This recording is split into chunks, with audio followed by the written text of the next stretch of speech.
we are back finally for another review. I have been a lazy sack of dog poo-poo for a while. Not just lazy, obviously getting other stuff done, but at the same time not in the top 110% mode that I should be, especially considering how it's pretty much just lots of reading and talking about reading and loving stories and books and everything. So yeah, the Geek Tales life is quite a fun one, and I should be more appreciative of this life. Now, we are here today on this auspicious occasion to talk about a book that I feel like in my soul does not get enough attention in the fantasy world, and that is The Dark Glory War by Michael A. Stackpole. Now, The Dark Glory War, to be fair, is quite an older novel. It's not that old. I'm actually blanking on the year. Let's grab the book. Let's grab the old novel. The Dark Glory War. You can see even from the cover, this is quite an old style. A little bit cool, but still, The Dark Glory War was written in, when was this written? 2000. 20 years. 20 years ago, my friends. So the style, of course, let's make sure everybody understands this. Age does not denote any issues, of course. Many of the greatest novels ever written were written quite a long time ago. But it is a bit of a, we will call it military fantasy. And military fantasy from 20 years ago, sci-fi might have gotten it right quite a few times, but when we're looking in the fantasy world where things are hyper more focused on larger battles, you don't really got a huge amount of content besides maybe Wheel of Time does it right, a couple of shots, but even then it's a little hesitant. I'm a little hesitant.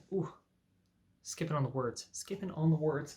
So we're going to talk about Dark Glory War, and if you look online, there's almost nothing.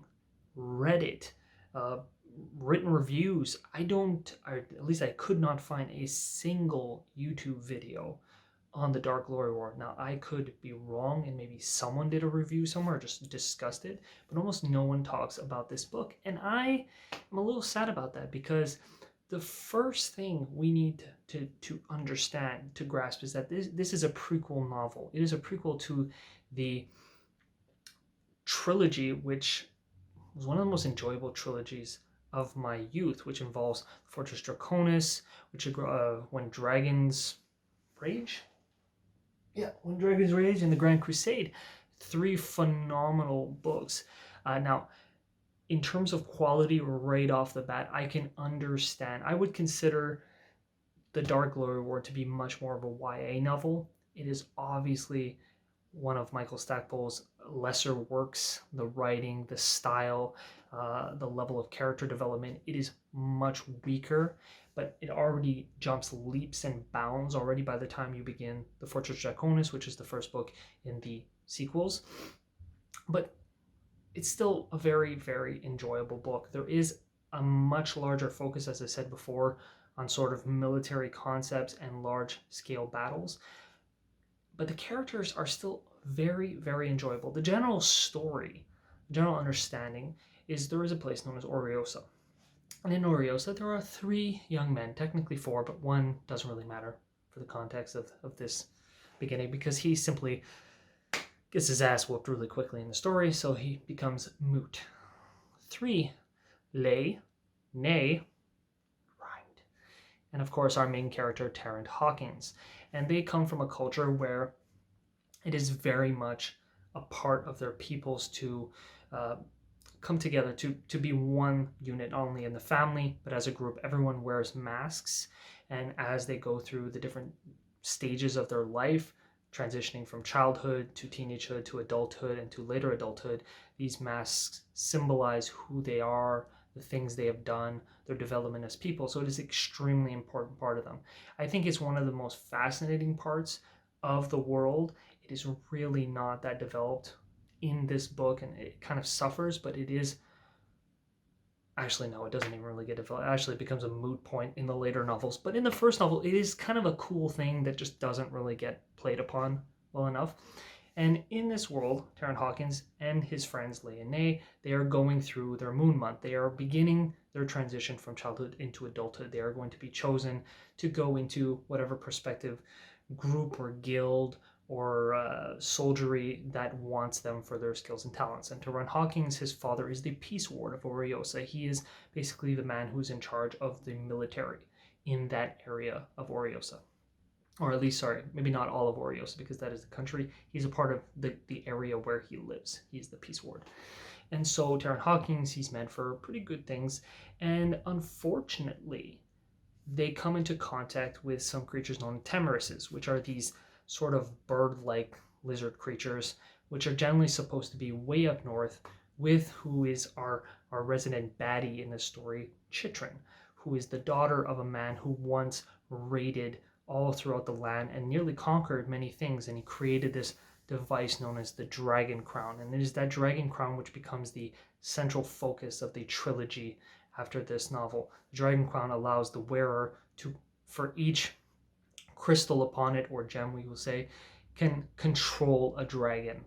And so this prequel novel leads up to what happens before the really big war for the dragon crown and the large war against Chitrin. It's mainly just small scale military battles with Leigh, Nay, and Tarrant really showcasing their abilities. And this is where the writing kind of suffers. It is pretty kind of like every time they fight, sure, they almost get hurt, but they always manage to kill everybody.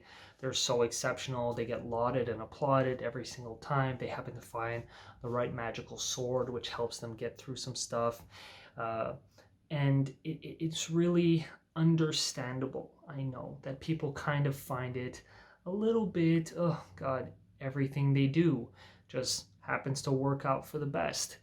But there is this tone underneath the novel that many people don't seem to appreciate, the suffering and the breakage of Leigh as a character, who is more of a side character. He doesn't really play a big central part, although he is sort of the main hero for most of the book. He's always looked at through the perspective of Tarrant. Tarrant is the one narrating the book and talking for most of the focal point of the story. And so you kind of see Leigh from a distance. He's looked at, he's the Lord's son. He's this clever, witty, really good-looking man who becomes somewhat of a hero throughout the journey, but it's not really who he is. And seeing him slowly dwindle and then break at the end of the story is quite fascinating. Tarrant does not develop hugely. He's supposed to be very young. I think he's something like 18, 19. And so he's just this tough, stoic boy. And the little bit I've seen people talk about him is that he's too perfect, he's too noble. But the thing is, when you look at it in the time period and who his father was and how he was raised, even with the small background information that you get at the beginning of the book, you understand where he's coming from. He was raised by a father who really believed in honor and duty, and that's it, pretty much. And he really had extremely high hopes for Tarrant, and Tarrant was obviously very skilled as well. He's quite an exceptional kid. So he kind of, in one way, is an interesting character because of that. In other ways, is kind of dull because he doesn't have much development as a person. He's always this stalwart, here I am narrating my journey and how things happened.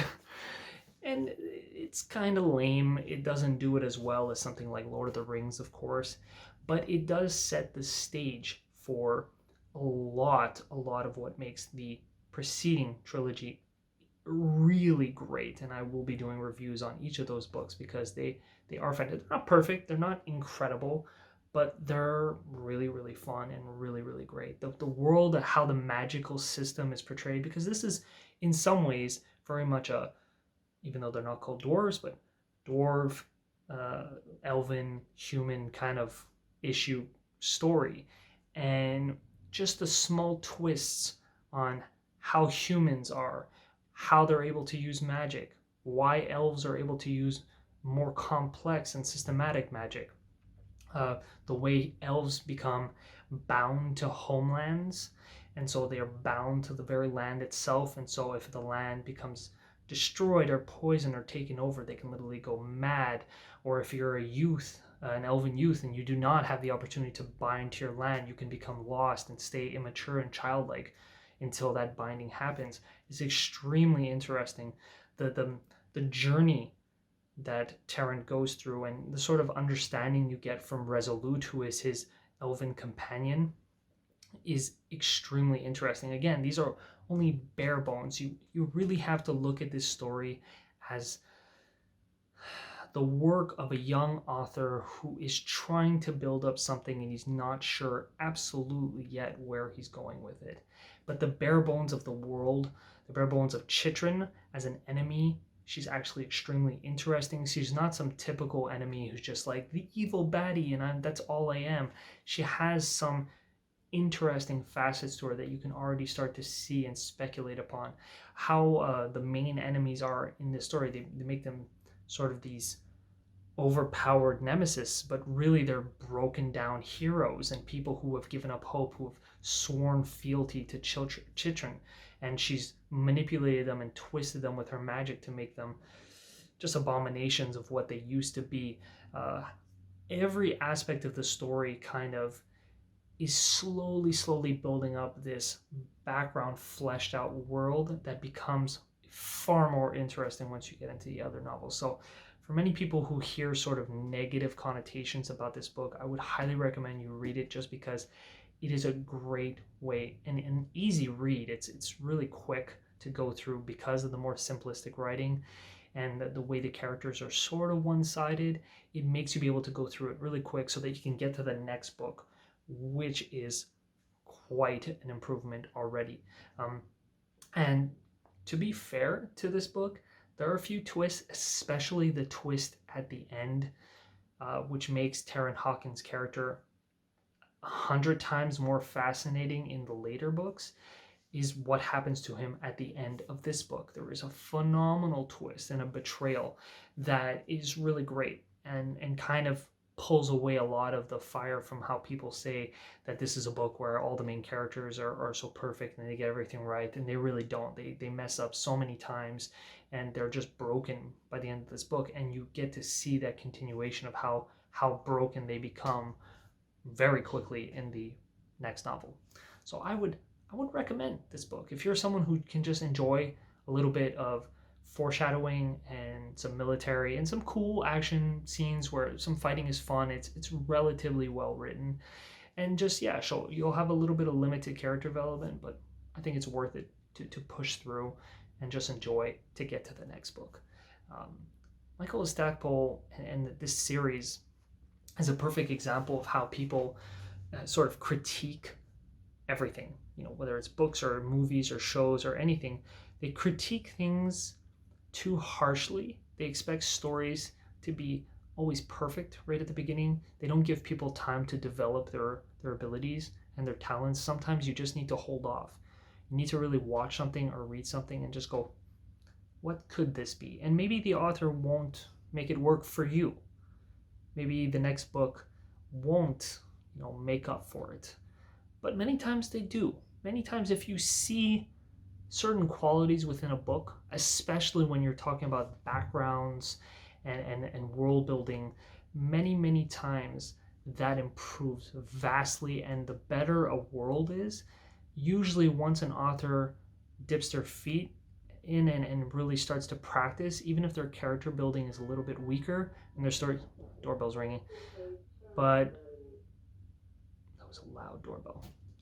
But we are going to you just need to appreciate, sorry, I've got completely thrown off because of that loud doorbell, but we are going to be able to really usually improve by a second novel. So long as the world is really interesting, character development tends to get better by the second book, and especially by the third. So I would give this a chance, folks. I would give this a chance. The Dark Glory War, Michael A. Stackpole. Check it out, and then check out the next book after, and you will really not regret it, because everything. At least for me. If you disagree, let me know down below. like, comment, subscribe. I want to know what you all think about the Dark Glory War, because god darn it, no one's talking about it. And I grew up with this damn book, and I want to know what people think. Can't even rely on Reddit for this. It's kind of sad. Kind of sad. Check out geektales.ca. And, that's it. Thank you all.